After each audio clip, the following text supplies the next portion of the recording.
All right, Shalom Aleichem Rabotai. Welcome to our Wednesday class.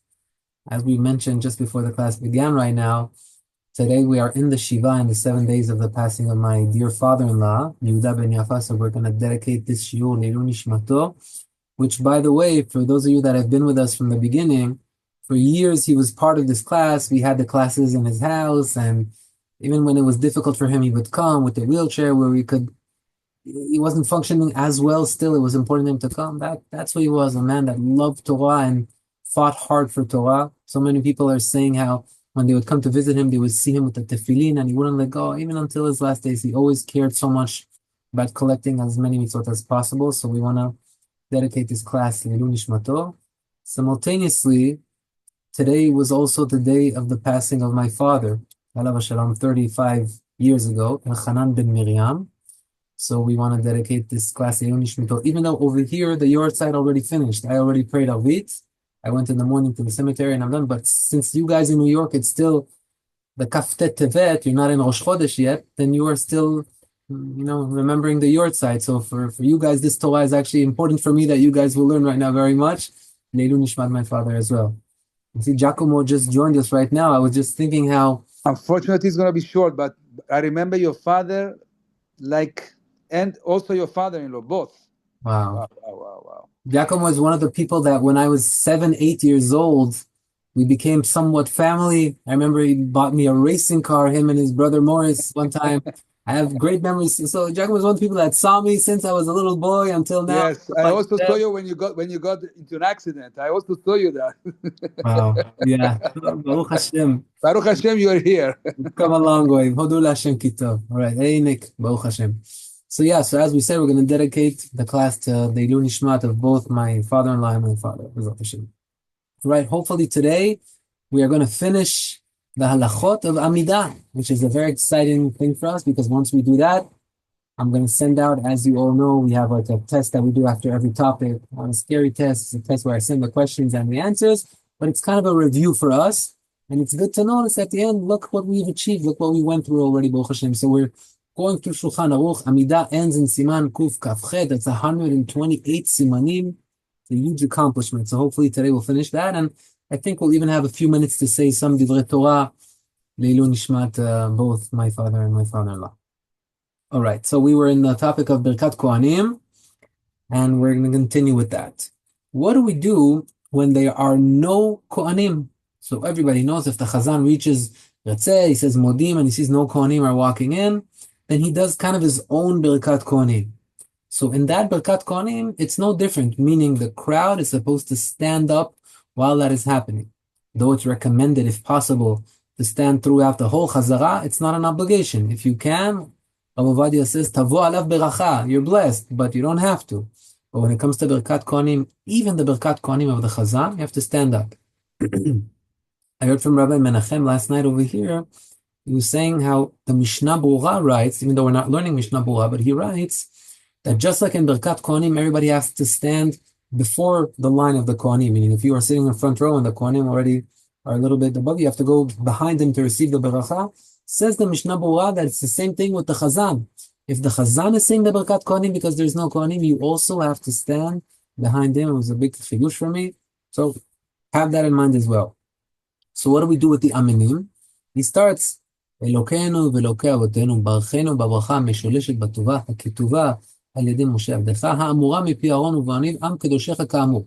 He quotes the pasuk that brings the Berkat Cohanim, and then he says it. Yevarecha Hashem ve'yishmerecha. Now, what do we say here? A lot of people make a mistake. They say Amen, but that's not the place to say Amen. We say Ken yehi ratzon. Exactly. Ken yehi ratzon. Again, v'yichuneka ken yehi ratzon yisa Hashem panev v'chasem lecha shalom. And now it's important that the Chazan adds one more line that usually in Berkat Cohanim it's not said by the Kohanim, but he says it.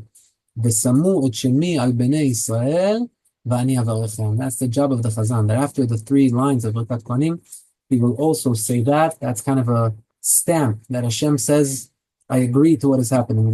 Put my name on the children of Israel and I shall bless them. Hashem is blessing, because we remember that even though the Berkah is through the Kohanim, but we always say that the Kohanim are just, the pathway towards Am Yisrael. The Berkah is for Am Yisrael, They're just doing their job, but really the bracha comes from Hashem. Now, something that I'm sure won't be relevant to anyone in our crowd, especially to our Kohen that still hasn't arrived yet, but what happens if the Kohen has a little bit of beef with someone in the crowd? The Kohen and somebody in the crowd, chas v'chalila, they're not friends. What's that? The Kohen should not go and say should not go up. He should walk out of the Knesset. So the truth is, as you are both saying over here, that he's not allowed to go up to Berkat Cohanim if somebody in the crowd and him don't like each other, if there's hate. Why? Anybody know why? What's the reason? I would think that he doesn't have to, he cannot have an ill feeling and when he's up there blessing, you know? Right.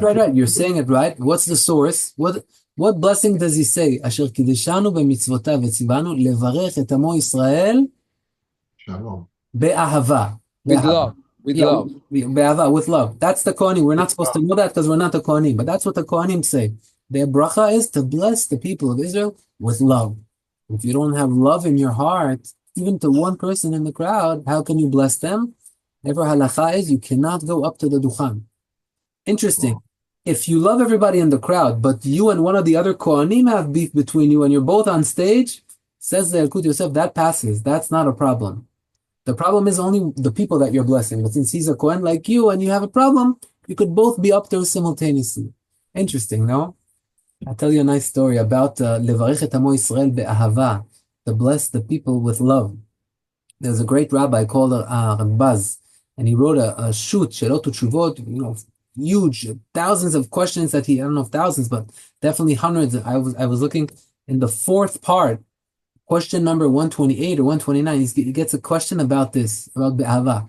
A bachelor asks him a question. He says, I'm a Kohen, but I'm a bachelor. And, I have to say the bracha be'ahava, right? With a full heart, with happiness. But as long as I'm not married, I'm not as happy as should be. So should I go up to Berkat Cohanim? Or maybe I shouldn't say because I don't have the love. I'm a little bit, my heart is blocked. So the Radbaz gives him a very interesting answer. I heard this once from Rav Meir Eliyahu and I looked inside to see the answer. He answers, you should go up to Berkat Cohanim. And he also says, and don't think that since you're not married, you don't have happiness in your heart. We've seen a lot of people that get married, and after they're married, the happiness is not necessarily better, which is a very funny answer. But either way, the conclusion from all this is that we have to have love in our heart meaning the Kohanim, when they do the Berkat Cohanim. Kohen that does not have a talit, I think we mentioned this before, can he go up or no? Can he go up to Berkat Cohanim? He cannot. Steve is right, he cannot go up to Berkat Cohanim without a talit. Why? What's the problem? Let him do. He's giving us a bracha. An distraction. Distraction. Meaning the people that are being blessed, we want them to focus on the bracha and not look at the Kohen doing all the special moves that the Kohen does under the talit, right? So therefore, we cannot go up there with the talit. We are up to our final halacha regarding Ilchot Amida. This is when we are in Ta'anit Tzibur. You have a fast day, you have a certain tzom, whatever it is, either it's people that gathered and decided to fast for something, like is what's happening a lot right now in Israel. This is the time of Shovavim. Shovavim is the initials of Shmont Va'era Bo Beshalach Yitro Mishpatim. These 6 parashot Shavua, they have a special power. The time of the year of these parashot have a special power to fix certain sins that people did in their past. So a lot of people do fasts, and you see signs in Israel on the walls, Tikkun, everybody come, and people join together and do a fast. They take out a Sefer Torah. So when we do a fast, either that was from Chachamim or our own fast, but there's a crowd, how does it work with Berkat Cohanim? Do they go up? And if they do go up, then how come on regular mincha they don't go up? What would be the difference between? Because they're not drinking alcohol. Oh, very good. Giacomo, today you're shining. Exactly, that's crazy. Which means that usually we forbid the Kohanim to go up to Berkat Cohanim during Mincha. Why? Because they already had lunch. Now today, maybe most people don't have lunch with alcohol, but back in the day, you ate lunch, you had a cup of wine, maybe a bottle of wine. So our fear was that they're going to go up to the service while they're drunk. Therefore, all year long, during Mincha, the Kohanim don't go up. Since it's a fast day and we know that they did not eat or drink, then definitely they did not drink wine, and they could do the service of Berkat Cohanim. The only criteria is is that it has to be within the half an hour before sunset.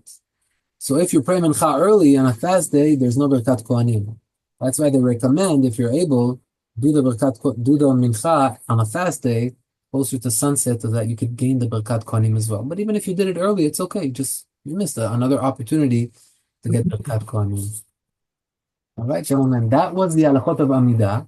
After we have our test, we're going to get into the halachot of Nefilat Apayim, the Tachanun, right? There's very interesting halachot as well. We'll see the importance of that.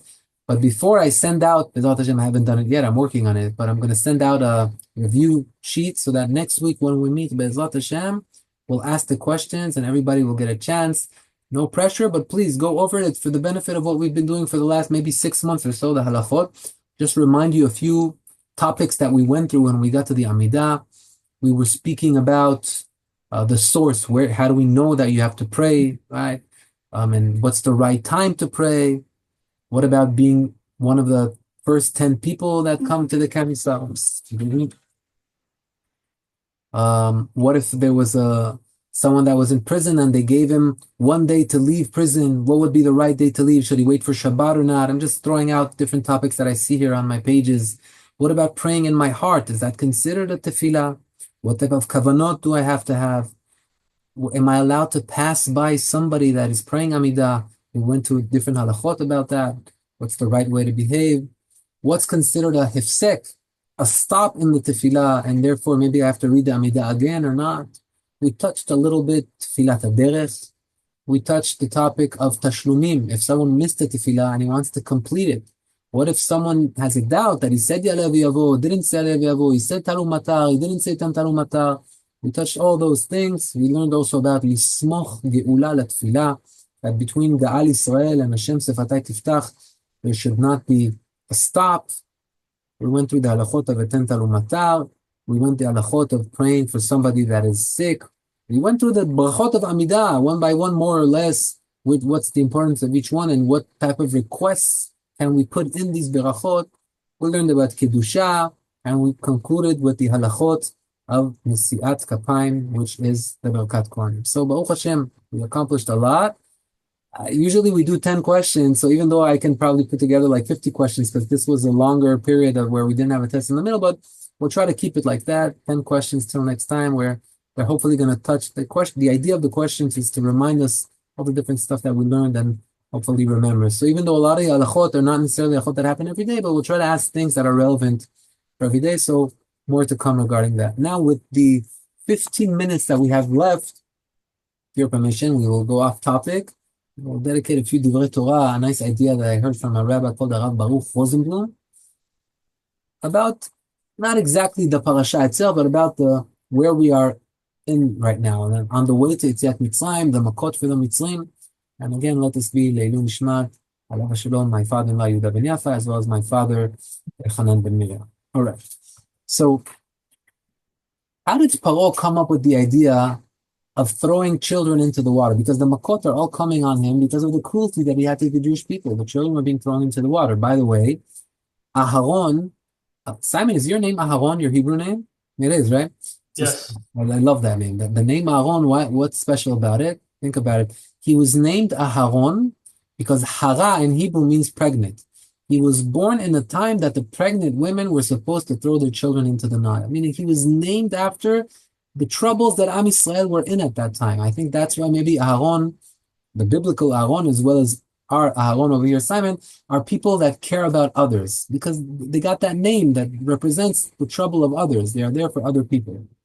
But either way, the children were being thrown into the Nile. Paro didn't decide this on their own. The Gemara in Masechet Sanhedrin says that he had 3 advisors, Paro, and he took advice from them. What should I do? Should I do this or should I not do this? Anybody know these advisors by any chance? You know them. One of them was Bil'am Rasha. Yes, even though the time period seems like a lot before Parashat Balak and Bil'am and all of that, Bil'am, the Gemara says, was one of the advisors, and he said, throw them in the water. Iyov was silent because he knew that, if I say something, maybe I'll get in trouble. And Gemara says, because he was silent, he suffered a lot of isurim, a lot of pain. And finally, the last one was Yitro. which ended up being the father-in-law of Moshe Rabbeinu, which couldn't hear about this. And so he ran away. And they say because of the zchut that he ran away and avoided from joining this vote, then he got the zchut that his great-great-grandchildren became Jewish people in Lishkat HaGazit and Bet HaMikdash. All right, he converted to Judaism. Okay, what is the topic today? What's the problem that Bilam had with the Jewish people? And maybe more accurately, where does it end? You see, the hate of Bilam didn't just end here and it didn't end in Parashat Bilam. It ended where? Let's see. There is a source in the Gemara. It's in Masechet Gitin, Daf Nun Zayin. Over there, the Gemara describes that when Onkelos, you know who Onkelos is? Onkelos, we have on the Chumash, we have Rashi, and we also have Onkelos. Onkelos is the Aramaic translation to the Torah. Everybody has it. If some of you do hear, I'm sure, Shnai Mikra Ve'echad Targum, the Targum, the translation is Onkelos. So this Onkelos, before he became Onkelos Ager that converted to Judaism, he consulted. He said, let me see if this is the right move for me or not. So the Gemara over there says he did what we call today a seance. We call it in Hebrew. Yeah, it's not halachically allowed, but that's what he did before he became Jewish. He brought down souls and asked them, should I become a Jew or should I not? So the Gemara over there describes, he consulted with Titus, the man that destroyed the second Bet HaMikdash. He consulted with Jesus, says the Gemara. He brought his soul down and consulted with him as well. And he also consulted with Bilam. And what's relevant for us is the consultation that he had with Bilam. He brings down the soul of Bilam and asks Bilam, tell me, Bilam, these Jews, what is their status in the next world? And Bilam says to him, oh, the Jews, they're in the highest place that could be. He says, so in that case, should I join them? What does Bilam answer? You shouldn't, lo tir'eh betovatam u'vishlomam. You shouldn't do anything good for them or anything for their peace. Over there says that he's being punished every day, terrible punishments, this Bilam. But the question that the Rab that said this Shir, Rav Bozum, asked is, what are you doing, Bilam? You're not down here anymore fighting with the Jews and trying to curse them. You're in the next world. You're in Olam HaEmet. In Olam HaEmet, you see what's Gan Eden and what's Gehinom, and you see for bad behavior what you get. Why are you going against Israel when you're already in the next world? You're done. Your job is done. What are you doing? It's a powerful question. Says the Gemara keeps on hating the Jews even in the next world. Why? So there's a rabbi called the Rav Zaychi, and he bases his thing. This is also brought with the Ramchal, Rabbi Chaim Moshe Lotzato, that lives close to 300 years ago, and he brings down that any behaviors that a person had in this world, they continue with him into the next world. And let's give examples to this. There's a Gemara in Masechet Yoma, Daf Pei Gimel. Over there, the Gemara says that there were three Rabbanim, Rabbi Yossi, Rabbi Meir, and Rabbi Yehuda. And they all were on the way. So what did they do? They needed a hotel, somewhere to sleep. They found the guy, said, well, please, welcome, come in. Now, two of the rabbis said, do you have a safe? We need to leave our passports, our money, whatever it is. Shabbat is coming in. Do you have somewhere to leave it? They said, yeah, sure, come, put it in my safe. I'll protect it for you, okay? But Rabbi Meir said, wait, what is your name? He said, oh, my name is Kidor. He said, Kidor, the Gemara says, Rabbi Meir would hear someone's name, it's called Dayik Bishmei. He would be accurate from his name, meaning he would learn through a person's name if he's righteous, if he is trustworthy. He says, Kidor sounds like the curse, like Kidor ta'apuchot ema, that it's a bad generation, it's a name that has bad context. I'm not giving you my money. And he kept it to himself.